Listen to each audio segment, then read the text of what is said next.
अस्सलामुअलैकुम व्यूवर दोस्तों, की हाल है? ठीक हो?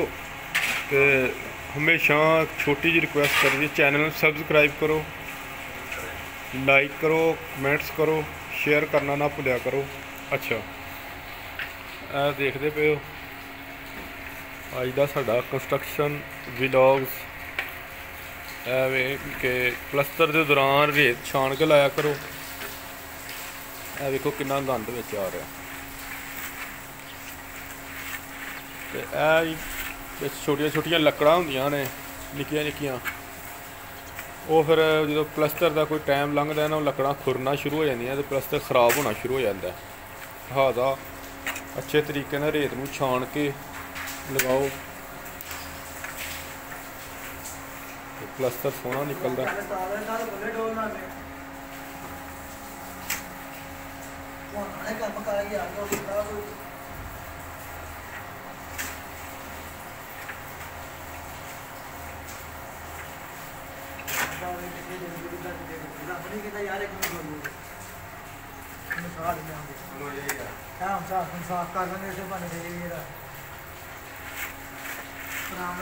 देखो जी कितना गंद देखो जनाब रेत के विचों निकलदा।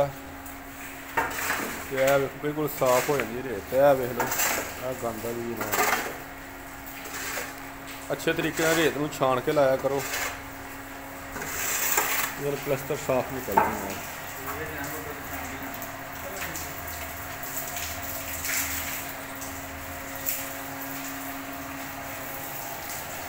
देखो कितना सोहना माशाअल्लाह प्लस्तर निकलिया।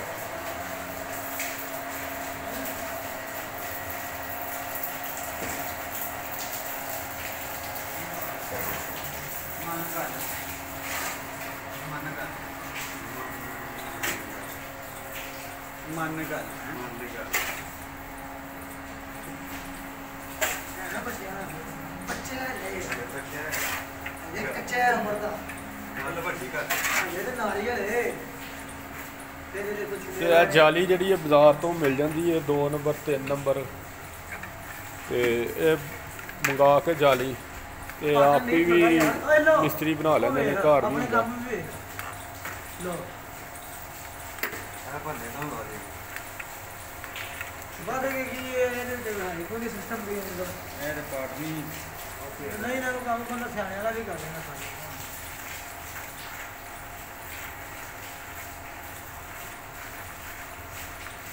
देख लो जी कितना कितना रोड गंदी बजरी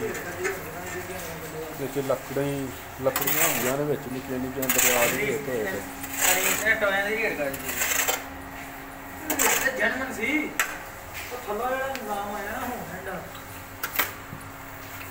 जाली मिल जाती है, जाली लिया के 200-400 की मिल जाएगी। तो साइडा दी छोटे छोटिया लकड़ा ला के इलश ला के बना लो अपना छानना। तो जरूरी नहीं कोई पुछो कोई छानना कितों मिलेगा, किसी भी हार्डवेयर वाली दुकान तो जाली मिल जाती है। निक्के निक्के बंदे हुण छानण वाले काम ते नहीं होएगा। निक्के निक्के बंदे दा काम दिंदे जी ताया नहीं ना ये ताया भी निकल गया ताया। कितनी सफाई इस तरह वो दीवार भी सामने देखते होंगे, दीवार च कितनी सफाई है, ये रेत छान के लाई दी है।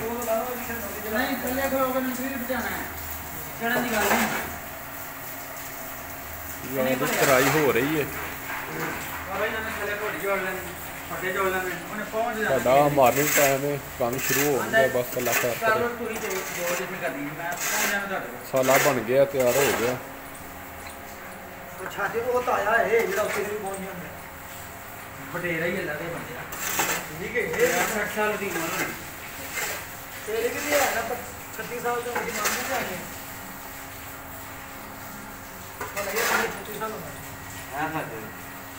कितनी लगती भले तेन कि तेरी कि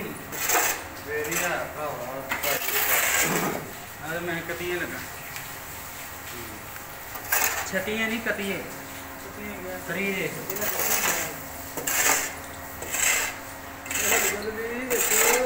मेरी 92 रुपये ਕੋਈ ਨਹੀਂ ਯਾਰ ਜੇ ਪਤਾ ਤਾਂ ਅੰਦਰ ਆਉਂਦਾ ਤਾਂ ਨਹੀਂ ਹੋਣਾ ਨਾ ਉੱਤੇ ਹੁਣ ਇਕੱਠੇ ਹੀ ਹੋਣਾ ਗੱਡੀ ਨਿਕਲੀ ਹੀ ਲਿਆ ਤਾਂ ਉਹਦਾ ਆਪਾਂ ਨਹੀਂ ਹੁੰਦਾ ਇਹ ਗੱਡੀ ਲੇਟ ਹੋ ਗਈ ਇਹ ਵਾਵਾ ਲੇਟ ਹੋ ਗਈ ਆਪਾਂ ਗੱਡੀ ਲੇਟ ਆ ਰਹੀ ਆ ਨਾ ਯਾਰ